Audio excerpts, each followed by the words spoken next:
Olá, meus amigos, está começando mais um episódio, mais uma rodada, é a 7ª da terceira temporada ou terceira época do ZucTube, o canal de futebol que fala do futebol brasileiro, do futebol português, suas conexões, apresentado por nós, eu, jornalista Caco da Mota, falo de Florianópolis, sou comentarista da ESPN, e João Almeida Moreira, de Ribeirão Preto, falando a respeito do futebol português e brasileiro, também correspondente do jornal A Bola de Portugal no Brasil. E a gente começa, João, falando desta convocação. Vou passar a lista aqui, você pode até já comentando, fica à vontade, dando a sua saudação, mas eu coloco a manchete da convocação, deixa Neymar fora da lista da seleção. Era esperado por uma questão física até, mas a gente vai falar um pouco mais sobre isso. E aí, primeiro vou te saudar, depois eu coloco aqui a lista. Tudo bem, João? Tudo bem, Caco? Olá você, olá a todos que nos escutam. É isso, é a grande manchete, por mais que haja outros assuntos interessantes, mas a grande manchete é a ausência do Neymar. É esperada, como você falou, né? Mas é sempre importante registrar, né? Vamos aos convocados, então, para a gente poder debater eliminatórias da Copa. Lembrando, 4 de setembro, Brasil e Chile no Maracanã. Jogos oficiais, portanto. E 9 de setembro, Bolívia e Brasil em El Alto, na Bolívia. Goleiros aí, Alisson, do Liverpool, Bento, do Al Nassr, Hugo Souza, do Corinthians. Defensores, o Alexandro, aquele do Lille, o Alexandro, o lateral do Flamengo, Caio Henrique, novidade nessa convocação, lateral do Mônaco, Douglas Santos, do Zenit, fazia tempo, desde a época do Dunga, não era convocado, Fabrício Bruno, do Cruzeiro, a boa fase do Cruzeiro ajudando o Fabrício Bruno, que recentemente também estava na grande equipe brasileira do Flamengo, o Gabriel Magalhães, do Arsenal, Marquinhos, figura carimbada já há muito tempo na seleção, permanece como zagueiro Paris Saint-Germain, o Wanderson, do Mônaco, lateral direito, e ainda tem o Wesley da Roma, que é o Wesley do Flamengo, lateral agora na Roma. Seguindo para a próxima página, nós temos aí, virando a página aqui, os convocados para o meio-campo. Andrei Santos, do Chelsea, da Inglaterra, uma equipe que cresce muito, inclusive com o Mundial. O Bruno Guimarães, do Newcastle. Casemiro, Manchester United. Joelinton, que pode ser cortado porque machucou no jogo contra o Liverpool. Lucas Paquetá, voltando a ser convocado para a seleção, depois de se livrar um pouco daquela questão das apostas, de manipulação de apostas, sendo inocentado no episódio. Atacante Estevão, muito bem também pelo Chelsea da Inglaterra, já se incorporando, não ainda no Mundial, mas agora já fazendo grandes jogos, treinos e principalmente a sua grande estreia para o Chelsea da Inglaterra, sendo destaque da equipe. Gabriel Martinelli, do Arsenal, João Pedro, outro do Chelsea, que no Mundial brilhou também. Caio Jorge, esse sim, primeira convocação do Caio Jorge para a seleção principal do Cruzeiro. Luiz Henrique, do Zenit, voltando, aquele mesmo que começa a carreira sendo apresentado ao futebol brasileiro muito bem pelo Fluminense, recentemente pelo Botafogo também, agora no Zenit da Rússia. Matheus Cunha, que trocou de clube, está no Manchester United, já havia sido convocado. Rafinha, do Barcelona, Richarlison, do Tottenham. Mas eu vou te perguntar, não tivemos aí 2 jogadores bem conhecidos que chama a atenção, bem conhecidos do próprio Ancelotti, que é justamente os 2 atacantes do Real Madrid, o Vini e o próprio garoto Rodrigo. Em relação ao Rodrigo, o Ancelotti explicou que o Rodrigo vem de lesão, só entrou agora, e então era natural que ele ficasse de fora mais um pouco. No fundo, acaba por ser parecido com a situação do Neymar, embora sejam, logicamente, jogadores diferentes, situações diferentes da carreira. E em relação ao Vini Júnior, também penso que tem a ver com o facto de ele querer fazer observações, e do Vini Júnior ele não precisa de observar nada, né? É um jogador que ele já conhece tão bem, e é tão óbvio que vai estar, se tiver em condições físicas, lógico, nos 26 finais para a Copa do Mundo, que é alguém de quem ele pode abdicar. Em relação à manchete Neymar, acho que se compreende, porque é um jogador que ainda não está a 100%. A gente já defendeu aqui, acho que os dois concordamos que ele deve estar nos 26 finais, porque por ser um jogador ainda decisivo, por, na minha opinião, poder desanuviar das costas, tirar um pouco o peso das costas do Vini Júnior, do Rafinha, etc., porque ele próprio acabaria por atrair parte da pressão, né? E fazer com que o Vini Júnior e o Rafinha, que não são tão experientes, pudessem jogar um pouquinho mais descontraídos.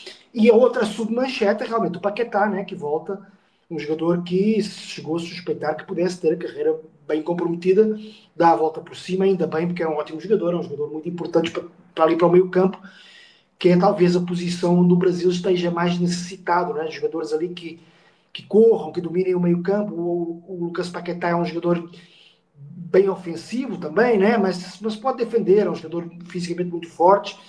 E ele, Bruno Guimarães, o próprio Joelinton, como você falou, está lesionado, o Casimiro, etc. Há ali opções ali já razoáveis no Brasil, embora eu acho que nessa posição o Brasil está um pouquinho abaixo de outras posições, como por exemplo atacantes, onde há imensas opções. Está lá o Caio Jorge, que merece muito, mas horas depois da convocação, o Pedro faz 3 gols e 3 golaços. Fez 5 gols numa semana, né? E tá de fora, é um jogador zaço também. E outros que ficam de fora, que é o Jesus, não foi chamado, ou seja, para o ataque há muitos jogadores bons.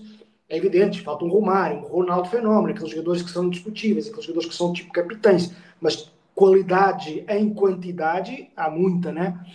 E surpreendeu um pouquinho o Andrei Santos, não que ele não seja um bom jogador, mas ali o meio campo do Chelsea tem sido quase sempre Moisés Caicedo, né? E Enzo Fernandes. E ele reserva, mas no entanto parece que o Ancelotti gosta bastante dele e faz bem gostar, porque ele é um ótimo jogador e voltou a convocá-lo, provavelmente para observar mais um pouco, porque realmente é um jogador com qualidade e que pode ser esse jogador ali do meio campo que comande, né? Embora nesse momento me pareça mais um reserva, mas quem sabe no futuro possa ganhar um lugar aí no Chelsea e também na seleção brasileira. E finalmente, já referimos, você referiu, também referiu, o Caio Jorge, que é realmente merecedor, né, de ser chamado, porque com 15 gols no campeonato, é talvez a principal figura desse Cruzeiro que está surpreendendo, e por isso é muito, muito justa a sua chamada. Fica bem claro, assim, o Ancelotti, ele teve 2 jogos 0-0 com o Equador, um jogo bem mais difícil, e aí ele não abriria a mão, por exemplo, de um Vinícius Júnior, e o 1-0 sobre o Paraguai, inclusive gol dele, que é o gol que classifica o Brasil para a Copa. Então esses 2 jogos aí, contra Chile e Bolívia, ele tem muita casca, até mesmo, vai que tem uma tropeçada, empata já não vai ficar tão legal em termos de resultado, mas perde um jogo desses, acredito que a avaliação que vai se fazer muito é um Brasil do Ancelotti querendo fazer um vestibular. Embora ele possa também estruturar o time para não perder, no mínimo para não perder. Mas o Brasil, em relação a essas 2 seleções, que são muito fracas, ele tem a possibilidade de resultado, independente de quem coloca em campo, independente do técnico. Mas a grande novidade, falar um pouquinho mais, João, do Caio Jorge e um pouco dessa... Eu vejo assim, ele tá buscando também muitas opções, você falou de uma no meio campo, que é o Andrei, mas eu vejo que ele está buscando um lateral esquerdo ainda, opções para lateral esquerdo, ele ainda não está convencido, e o ataque ele está podendo pegar quanto mais melhor, em quantidade mesmo, de possibilidades para ele conhecer, talvez no ambiente interno também, entender quem são esses jogadores, e dar oportunidade para quem também está bombando, podemos dizer assim, usar uma expressão bem popular, que é o Caio Jorge, 15 gols no Brasileiro. E para quem não lembra, um jogador formado no Santos, ele é pernambucano, e ele é formado ainda antes no Náutico, no Sport, depois ele chega a ser um menino da Vila, ele chega a ser garoto da base, e vai para a Juventus, sofre uma grave lesão quando estava no Sub-23, não sendo aproveitado. E aí é que ele vai para o Frosinone da Itália, começa a perder espaço, e até que é negociado e ele se reinventa no futebol brasileiro. É daqueles que volta e cresce.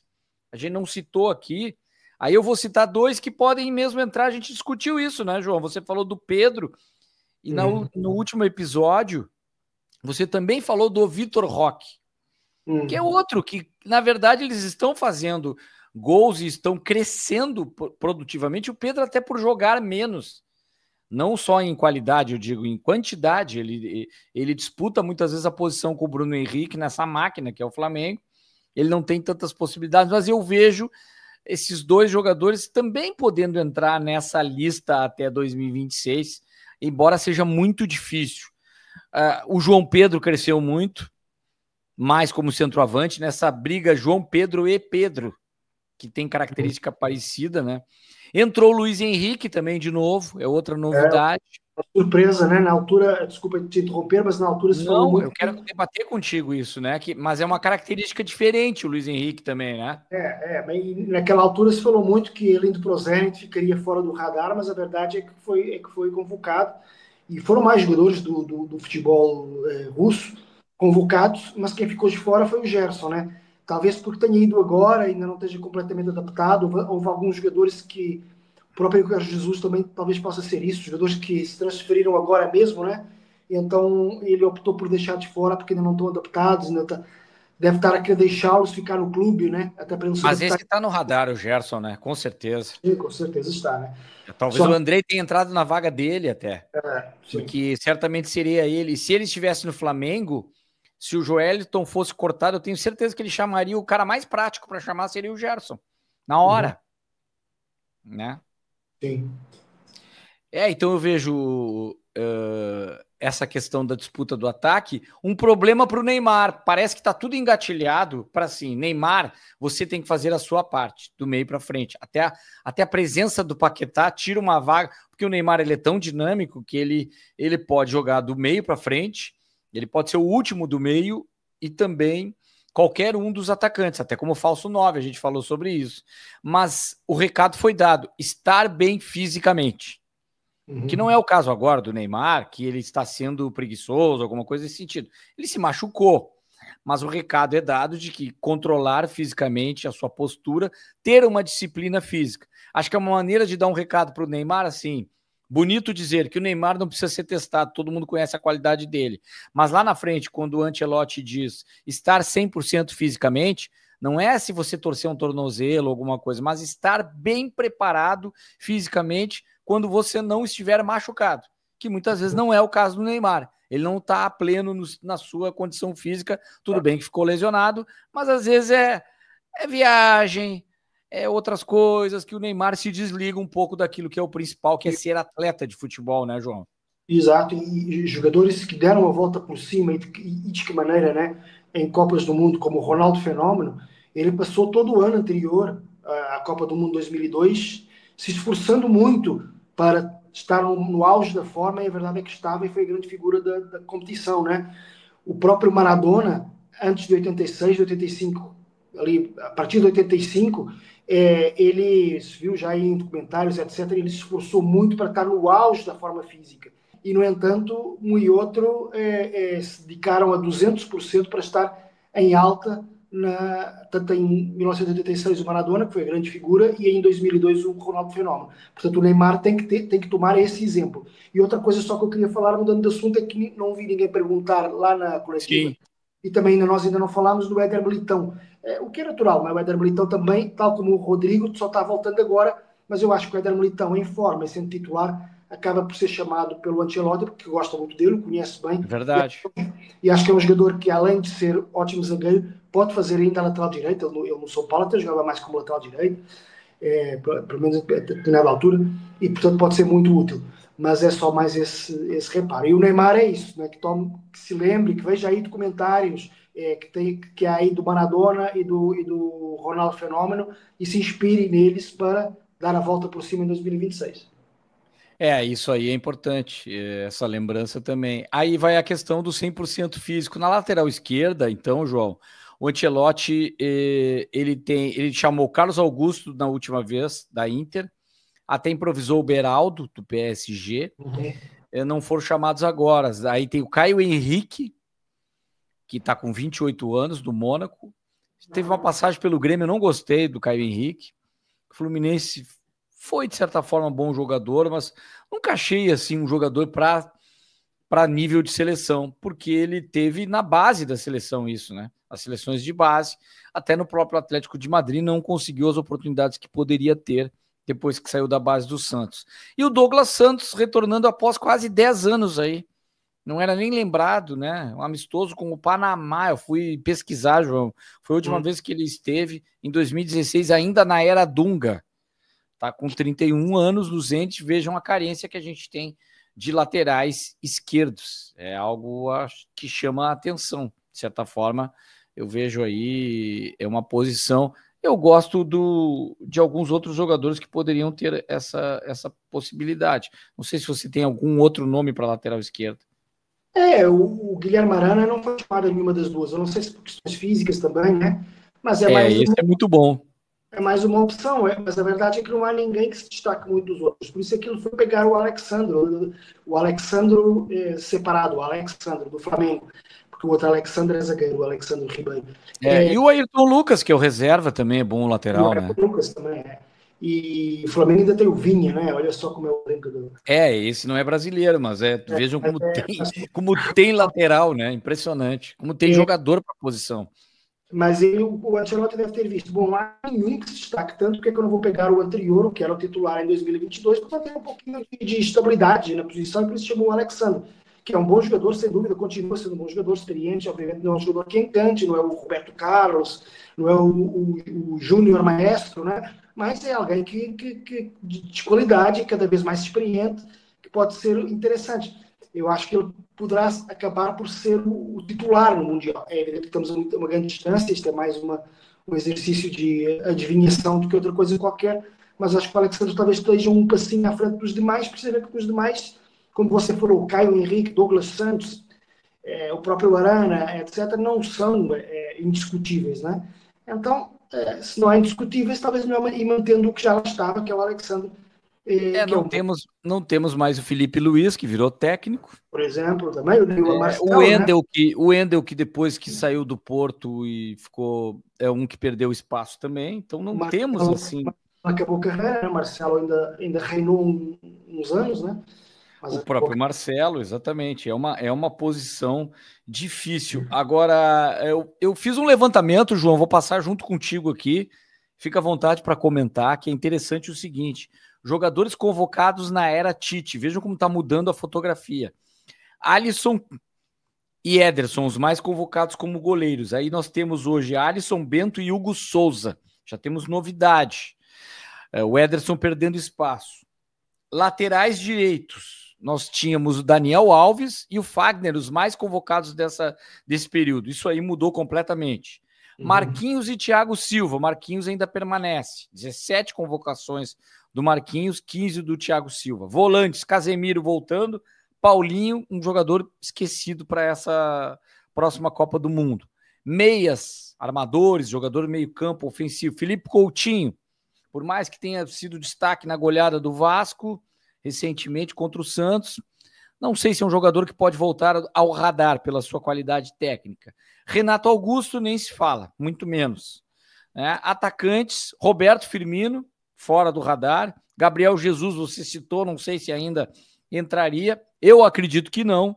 Neymar, por ser Neymar, permanece. William, descartado. E aí nós temos, então, uma outra lista. Olha que interessante. Aí o período pós-Tite, já mais próximo do período da Copa. Os maiores convocações, o Ederson e o Alisson. Então o Ederson ainda permanecendo nessa possibilidade, que eu vejo que sim, ainda sim. Danilo com 5 convocações e o Wanderson. Vejo que o Wanderson começa a se firmar, né, João? É um lateral que tem tudo para ser o lateral direito. Um dos, pelo menos. Marquinhos e Gabriel Magalhães. Já é uma dupla diferente do passado. Casimiro já tendo 4 convocações, ele volta a crescer. E entrando aí com 6 convocações nesse período, o volante mais convocado é Bruno Guimarães. Depois meias, o André, que não tem aparecido. Aqui uma curiosidade. Aí eu vou perguntar para ti. André e Rafael Veiga, que foram convocados nesse período, ainda tem chance de entrar nessa lista de Copa do Mundo? O André é o André que era do Fluminense? O volante do Fluminense, que foi improvisado como zagueiro. O Rafael Veiga, eu nunca desisto dele, por ser meia e dessa posição. Mas do jeito que está o potencial, a intensidade do futebol europeu, eu vejo que não. O André também, eu acabo descartando um pouco. Mas, Acho que há alguns que podem ainda vir a subir de rendimento. Por exemplo, o Danilo, que era do Palmeiras e agora foi para a Inglaterra, esse jogou sim. razoavelmente, agora voltou para o Botafogo, é titular. E numa equipe do David Ancelotti, né, quem sabe pode ganhar ali alguma moral com o Carlo O Ancelotti. André está no Overhampton, né? Então O ele André pode ganhar uma vitrine, crescer com essa questão de disputar um campeonato tão forte quanto é o da Inglaterra, o mais forte de todos. Não vejo em pior situação do que o André Santos. O André Santos está num clube melhor, que é o Chelsea, mas também joga menos. Enfim. Há aí muita opção também, há muito jogador aí bom, mas não é extraordinário, não é indiscutível aí nessas funções ali de volante, né? Entretanto, eu só queria dizer uma coisa, você falou no Paulinho, no tempo do Tite, o Paulinho acabou a carreira mesmo, ele está mesmo fora de cogitação. Esse não tem mais, Foi aqui exatamente. conferir, Já teve despedida, já teve festa. acabou a carreira no final do ano passado. Esse não tem nem possibilidade, não está nem jogando mais. Eu até questionei se ele ainda estava no elenco ou não. Inclusive tem grandes jogadores dessa posição encerrando carreira. O Fernando, que estava recentemente no Internacional, que grande jogador, mas pode ser que ele volte. Ele encerrou prematuramente, vai pensar quando ele se recuperar, ele encerrou o contrato, mas um jogador fantástico também. A gente vai perdendo jogadores por causa da questão da idade e lesão. Vinícius Júnior, 6 convocações nesse período, Rodrigo 6. Vejo o Rodrigo vai perdendo um pouco de espaço, mas tá no radar, ainda mais porque o Ancelotti gosta dele. Richarlison voltando a ser convocado com 4 e o Gabriel Martinelli 4. O que eu tiro de tudo isso? Que há uma mudança, existem novas possibilidades e que, pela característica dos jogadores mais recentes, o futebol da Inglaterra, a Espanha, estão muito fortes e a questão física e a intensidade estão valendo muito nessa arrancada final e o Ancelotti vai levar muito isso em conta. Jogadores de alta intensidade, muita força física, porque na Copa do Mundo vai ser fundamental quem se entrega não apenas em uma função ou em uma posição, mas em muita coisa, inclusive na questão mental também, estar muito forte em competições que exijam bastante. A não ser que joga numa equipe tão fantástica como são principalmente Palmeiras e Flamengo, que são equipes assim extraordinárias e acabam por si só. O próprio Botafogo faz um pouco disso, o Atlético, são equipes que podem ter jogadores para a seleção em função daquilo que representam como equipe nas competições que disputam. Mas a prioridade, ele falou muito nisso, no 100% fisicamente. Então precisa de gente comprometida fisicamente, senão o Brasil não consegue competir com essas equipes que você falou, algumas equipes europeias de ponta. O Brasil pode competir com elas, sem dúvida nenhuma, tem elenco para isso, mas tem que estar 100% fisicamente, não pode facilitar de jeito nenhum. A gente foi longo nesse tema, porque é importante, e seleção brasileira, Copa do Mundo, tinha muita coisa. Mas agora a gente vira a página para falar de Libertadores, e a pergunta é: Libertadores sem surpresas? Eu vou colocar aqui, vou tentar deixar nós bem pequenininhos ali, para ver se aparece justamente quem passou, quem não passou, o que a gente tem ali. Mas a gente pode falar lá do lado esquerdo de cima da tabela. Passou São Paulo contra a LDU, que eliminou o Botafogo. São Paulo eliminou o Nacional de Medellín. O River passou nos pênaltis contra o Libertad. O Palmeiras atropelou o Universitário do Peru. Depois, do lado de lá, o Vélez passou pelo Fortaleza, que vive um péssimo momento. Depois da saída do Vojvoda, ainda piorou. O Peñarol, num confronto gigante, bem disputado, deu Racing, da Argentina. Cerro e Estudiantes de La Plata, que acabou sendo o adversário do Flamengo, que venceu os 2 jogos contra o Internacional. É uma máquina, eu vou começar pelo Flamengo. O Flamengo é uma máquina que ela começa, é uma máquina de costura de futebol que começa a crescer ainda mais a partir dos confrontos contra o Internacional. E ela pode ir ainda mais. É impressionante o que o Flamengo ainda pode jogar com esse elenco e com o que o Felipe Luiz está conseguindo fazer. É um time de pressão muito alta, muito forte, candidatíssimo ao título da Libertadores, do Brasileiro, mesmo que tenha saído de forma prematura da Copa do Brasil. Acho que foi um tropeço naquele momento que às vezes você dá uma vacilada, dá uma recuada, o calendário aperta, você se complica e tem um grande adversário que é o Atlético Mineiro. Daqui a pouco a gente vai falar de Copa do Brasil. Mas para mim a surpresa foi o Botafogo. Eu esperava que o Botafogo passasse pela LDU. No mais, nada tão surpreendente assim, João. Sim, essa é a surpresa. Outra surpresa acaba por ser uma surpresa geral, digamos, que é o facto de haver mais times argentinos do que brasileiros. Já não acontecia há 7 anos. São 4 times argentinos e 3 brasileiros. Também teve a ver com o facto de haver um Internacional Flamengo, em que teria alguém que sair, algum brasileiro que sair. Mas continuo a achar que os clubes brasileiros estão entre os favoritos, principalmente o Flamengo e o Palmeiras. Ou seja, eu vejo Flamengo e Palmeiras mais uma vez prontos para decidir uma Libertadores e o próprio Brasileirão, né? Com a licença de outras equipes fortes que não estão tão distantes assim dessas duas e que podem no momento, numa eliminatória, surpreender.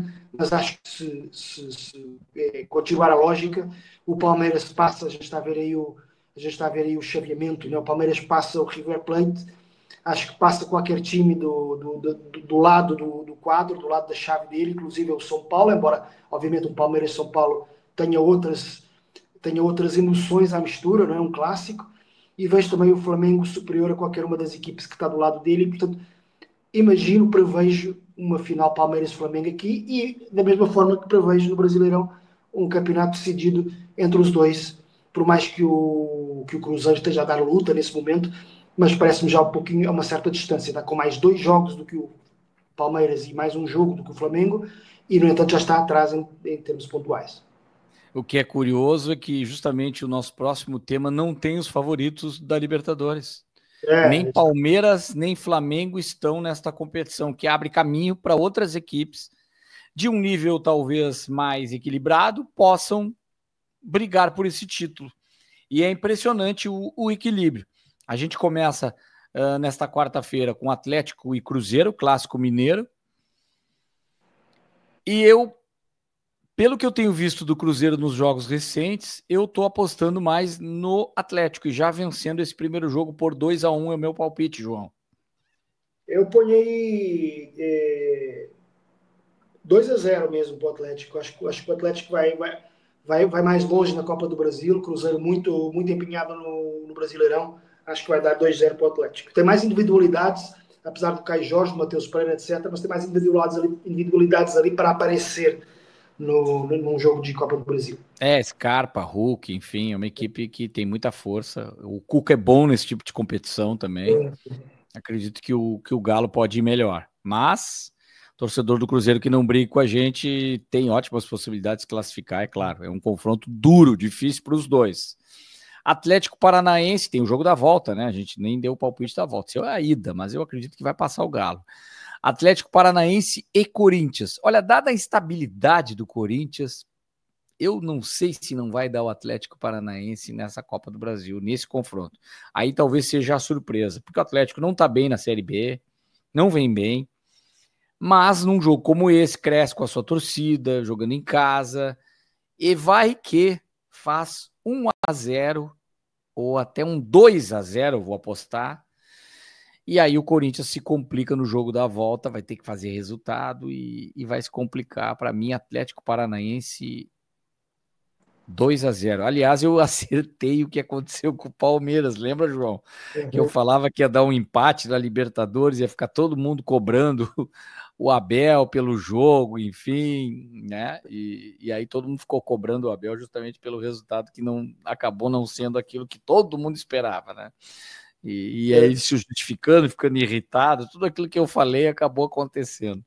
Eu imaginava que se tivesse empate fosse isso. Eu acho que eu arrisquei no empate, mas com o empate a gente sabia que o Abel ia se irritar na coletiva e responder, e ficar bravo, enfim.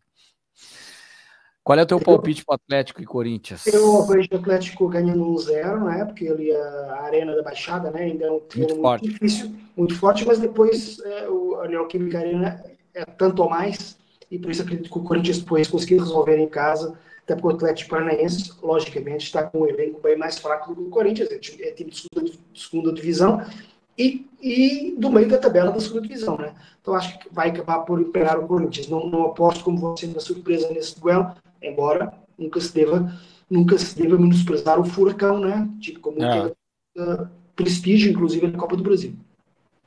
João, dá uma observada enquanto eu vou falando de Vasco e Botafogo. Não sei se é a tua conexão, se tem alguma coisa, ou é o Wi-Fi, ou o teu 5G aí. Tá dando uma falhada um pouco na tua conexão. Enquanto eu vou falando aqui do Vasco e Botafogo, esse sim, jogo duríssimo, mas o Botafogo, por tudo que aconteceu em Libertadores, vai complicar a vida do Vasco. Esse é um jogo, como o Vasco começa a primeira em casa, eu acredito que nesse confronto aí, então, melhorou muito o seu sinal. Neste jogo, teremos aí um 1-1 no primeiro jogo. Eu ia dizer exatamente 1-1, mas eu vou apostar 2-1 para o Vasco, mas ainda acredito que o Botafogo passe depois, não conseguir resolver lá no Nilton Santos, porque é mais forte que o Vasco, se bem que o Vasco tenha tido aquele 6-0 pênaltis. Nos pênaltis, quem sabe. Isso era muita emoção, né? Vamos lá. Bahia e Fluminense. Outro confronto difícil. Bahia, uma equipe que está com mais tempo com o técnico Rogério Ceni, Fluminense ainda com o Renato, por mais que esteja bem, até mesmo na Sul-Americana.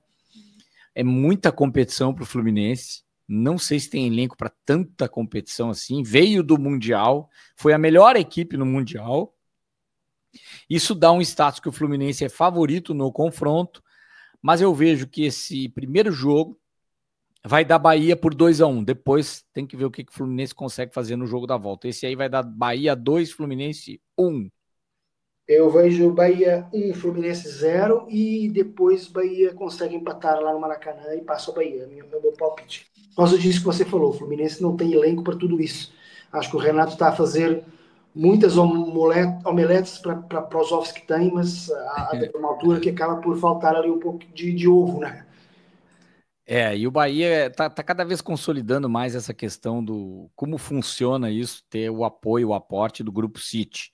Isso ainda não é num nível que muita gente esperava, não é um nível de melhor elenco do Brasil, porque o City tem um dos melhores elencos da Inglaterra. Não vai ser nesse nível o investimento, mas já há um suporte muito interessante, um trabalho a longo prazo, bem construído, e que o Bahia vai crescer demais e vai ser uma equipe que, com esse suporte, ele vai competir, se não de igual para igual, ele vai estar sempre podendo ter, num longo prazo, uma competitividade muito grande. Benfica, vamos mudar de campeonato, vamos mudar de país, de futebol brasileiro para futebol português, porque temos aí jogos eliminatórios ou playoffs de Liga dos Campeões da Europa. O primeiro jogo foi 0-0 na Turquia, inclusive Mourinho elogiando que eu, como um adepto de se eu pudesse jogar contra uma equipe tão grande como eu já joguei acho que foi isso que ele disse, com o Real Madrid contra o Barcelona, e coloquei praticamente 10 defensores, me defendi praticamente para tentar um resultado. Não sei se foi ironia, enfim, mas um elogio à postura do Benfica, que com o resultado, de certa forma, consegue uma vantagem, né, João? Porque agora tem o jogo da volta no Estádio da Luz, lotado, pressão. Agora é a vez de fazer valer o seu dever de casa, a equipe do Benfica. Sim, o jogo lá em Istambul foi chato para burro, 0-0, poucas oportunidades, muito estudo. Típico jogo de primeiro tempo, né? Agora, esse segundo tempo, espera-se que seja um pouquinho mais ofensivo, mais risco, mas eu acho que vai acabar por prevalecer a melhor qualidade do Benfica. O Benfica é mais forte que o Fenerbahçe, não há dúvida. Apesar do Fenerbahçe ter individualidades que podem decidir jogos, né?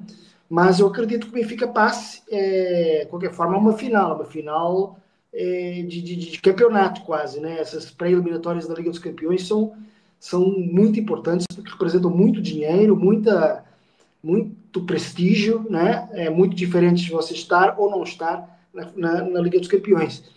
Porque mesmo que você não faça uma ótima campanha, dura até janeiro, né? Hoje em dia, com esse novo modelo, até janeiro, quase fevereiro, jogando, né? Então, uma final, jogo muito tenso. Acredito que o Benfica passa, tem a vantagem do 0-0, acaba por ser uma vantagem, né? De jogar em casa e de ser a melhor equipe. Então, eu se apostaria no Benfica Fenerbahçe, ainda aí agora estávamos falando de palpites, eu daria um 2-1 para o Benfica, porque acredito que o Fenerbahçe vá atacar também, consiga fazer o seu golzinho, mas acho que o Benfica passa. E teve aquela história do Aktürkoğlu, ele acabou jogando, né? Que interessava o próprio clube turco. Ele não vinha jogando, acabou jogando. O Benfica não compromete sua campanha, ele compromete seu calendário um pouco, ele tem menos jogos que o Sport e o Porto, mas ele vence seus jogos no Campeonato Português, não tem problemas, parece bem equilibrado. Eu vejo o Benfica muito forte mesmo, com mesmo o Florentino sendo expulso, podendo ser substituído por outros jogadores.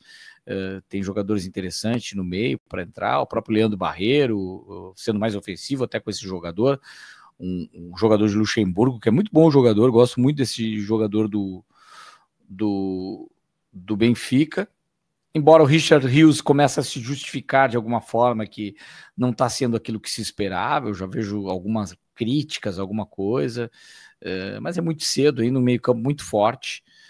Tem o John Duran e o Enesiri, que são os atacantes, e o Zimanski, um trio de atacantes, aí o polonês esse, que pode comprometer até de certa forma num contra-ataque, enfim, mas eu vejo o Benfica muito mais forte também.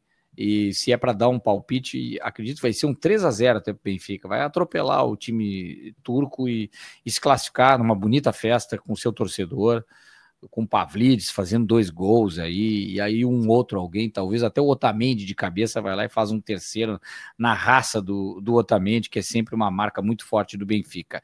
Mas aí, falando de campeonato português, nós temos o primeiro clássico do ano, no próximo sábado, Sporting Porto, ambos com 100% de aproveitamento, um Sporting que segue mais ou menos na mesma batida, mas um Porto muito melhor, por mais que não tenha agora Samu machucado, né, João?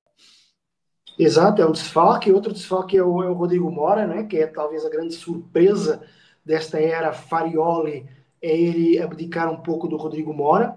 E a verdade é que os torcedores não sentem muita falta, porque a equipe tem jogado muito bem com o 11 titular, ou pelo menos ali com os 12, 13 jogadores que o Farioli tem utilizado mais, deixando o Mora no banco. Então, mas de qualquer forma, sim, o ano passado houve um Sporting Porto no início do campeonato também, mas um pouquinho mais para a frente, que o Sporting ganhou por 2-0. Mas antes, mais ou menos há um ano e alguns dias, tinha havido um Sporting Porto da Supertaça, que o Porto ganhou 4-3, né? Um jogo até bastante interessante, que o Sporting começou a ganhar 3-0 e depois o Porto deu a volta e acabou por vencer na prorrogação. E era um Porto, como depois se provou ao longo da temporada, bem abaixo do Sporting. Neste momento é um Porto que está muito equilibrado ali com o Sporting. Acredito que o Sporting tem vantagem porque tem mais continuidade, apesar da mudança de treinador ano passado, da saída de um jogador fundamental como é o Gyökeres, mas a equipa, apesar de tudo, tem mais continuidade do que a do Porto. Acho que vai ser um jogo muito interessante, porque são dois times que já mostraram ser ofensivos, né? O saldo de gols de um e de outro é de 11 e 9 gols. Claro que jogaram contra equipes mais fracas, a gente sabe que o Campeonato Português há uma grande diferença ali entre os 3 grandes e os outros, com o Braga ficar ali pertinho dos 3 grandes, talvez.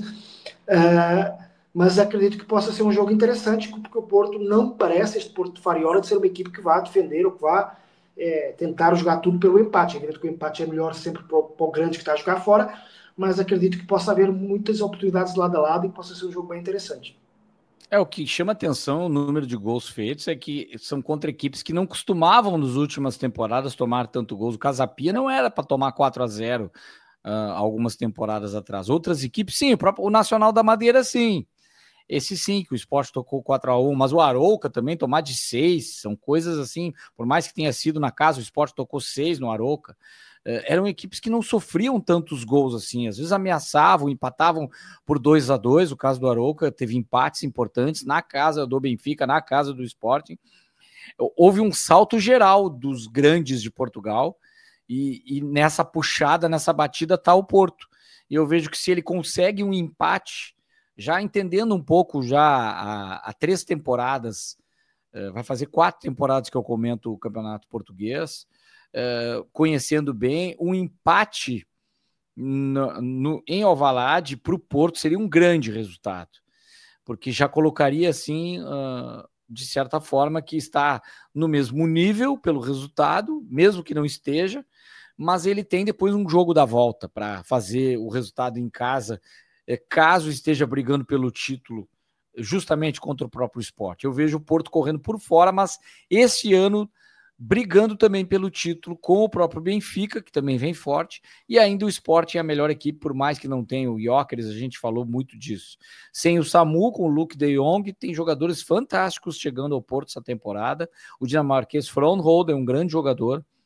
O Gabri Veiga, vira e mexe, faz bons jogos. Eu acredito que esse é o que talvez dê alguma vaga no time. O William Gomes marcando gols, brasileiro entrando como uma alternativa. Tem na frente o experiente Luuk de Jong. Borja Sanz é outro espanhol, muito bom jogador. Alberto Costa na lateral direita. O Sanusi crescendo na lateral esquerda. Olha, é um time interessante do Porto, completamente reformulado e que acaba sendo uma surpresa. Eu não esperava que fosse tão bem assim o Sporting, que se cuide porque o Porto está jogando mais nessa temporada, João. Sim, acho que sim. E vai ter que. O Sporting vai ter que ser, não é como se costuma dizer hoje, né, a sua melhor versão, né? Não basta ser uma versão mais ou menos, tem que jogar como jogava o ano passado. O jogo com o Nacional, o Sporting jogou bem, né? Apesar de sofrer um gol logo no início e ter sofrido um pouco, acabou depois por resolver porque jogou bem, tem tido boas dinâmicas de ataque com o Luís Soares no lugar do, eu repito sempre, Luís Soares colombiano, nada a ver com o Luís Soares uruguaio da Espanha.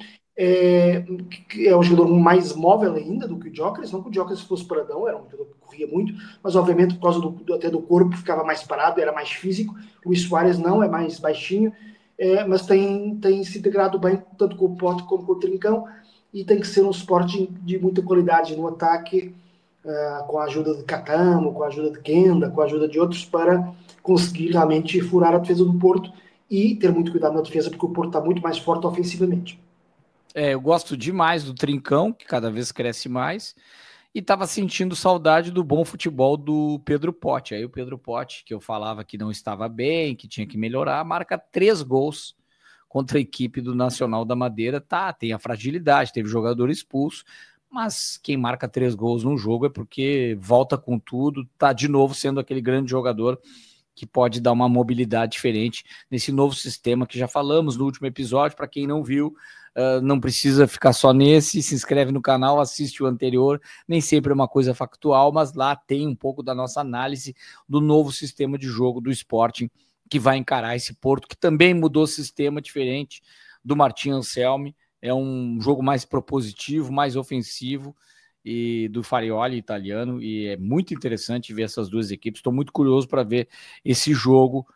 Pena que eu não tenho nenhum celular ou número de celular de algum dos técnicos ou de algum jornalista lá também, no gramado, próximo, para poder debater um pouco desse jogo, hein, João? Celular ou telemóvel, né? É a língua cruz do Zoom desta semana. É uma das mais batidas, né? Muita gente sabe que em Portugal se diz telemóvel e muita gente em Portugal sabe que no Brasil é celular. Aliás, está dividido, eu fiz uma busca rápida, está muito dividido esse nome pelo mundo. Os americanos, né? Língua inglesa, dizem cell phone. Ou seja, parecido com o celular, mas os ingleses, da mesma língua, já dizem mobile phone, ou seja, os ingleses dizem mais parecido com os portugueses e os americanos com os brasileiros, e, no entanto, falam a mesma língua, não é? Acontece muito, né? Os ingleses falam certas palavras de um jeito e os americanos do outro. Também há uma língua que desune os ingleses dos americanos, né? Inclusive, os espanhóis dizem móvel, também telemóvel, ou seja, fica mais parecido com o português, mas os italianos dizem, creio que dizem, italianos é celular, eu acho. Alguma coisa assim. E aí o que eu acho curioso na nossa língua portuguesa brasileira, no meu caso, eu às vezes peço para a pessoa, me dá o teu celular. Quando eu peço, me dá o teu celular, é o número do celular. Senão, se eu fosse pedir o celular, a pessoa me dava o aparelho, né? Mas você pede isso, eu não sei se em Portugal é diferente, né? Não, é igual. Me passe seu telemóvel, não é o aparelho, é o número, né? Mas tem gente que não entende e brinca. Como assim me dá o seu celular, né? É uma questão só de linguagem, de entender o que a gente está falando. Mas tem uma parte do Brasil que eu não sei qual é, mas alguns brasileiros que eu falo não entendem quando eu peço o número, me dá o teu celular. Tem que falar o número do celular. É tanto preciosismo, mas é um detalhe da língua que às vezes faz uma diferença, às vezes lá ou cá faz diferença dependendo do país, da região, enfim. Agora, telemóvel é estranho, me lembra muito uma coisa mais antiga, assim, parece um nome de dicionário, de enciclopédia. Essas são as diferenças da nossa língua falada em Portugal e aqui, né? O telemóvel, a raiz é fácil de perceber, né? É um telefone móvel. Sim. E o celular é porque é tudo feito por células, né? Parecem colmeias, a forma como as pessoas se falam hoje em dia, e portanto é realmente um tipo de telefone celular ao contrário do outro, que era por linha, etc. Então é para distinguir do outro. Mas acho que são os dois compreensíveis. Sim, compreensíveis. É como se existisse futebol, né? Que Exatamente. seria a bola com chute, ou chute-bola, né? Podia ser um esporte horroroso, mas todo mundo entenderia o que é o chute-bola, né? O nome completo do clube Betis espanhol é Real Betis Balompié, ou seja, Balompié, que é o futebol dito em espanhol, mas se bem que seja muito mais utilizado o futebol em espanhol do que Balompié. Mas é a tradução, né?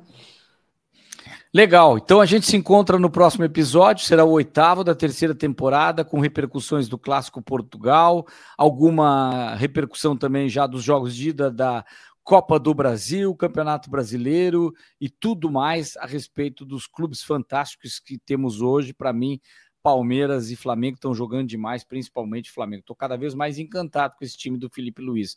É quase uma seleção mundial que, se estivesse como está hoje, João, fica uma provocação para o próximo episódio.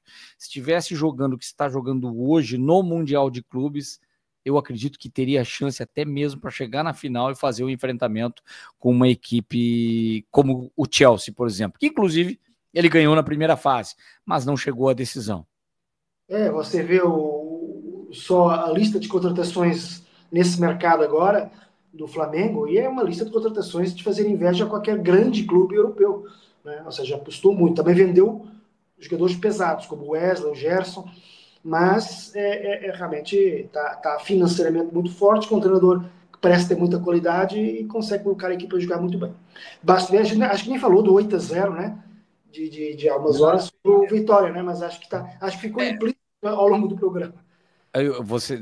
A gente vai repercutir com certeza no próximo episódio, e é um dos temores dos meus amigos, eu com essa ligação que tem, o Rio Grande do Sul, muito forte, Internacional e Grêmio, depois do que o Inter passou, perdeu 3 jogos consecutivos, o 8-0 deu uma amenizada, mas só piorou a situação do Grêmio, que é o adversário.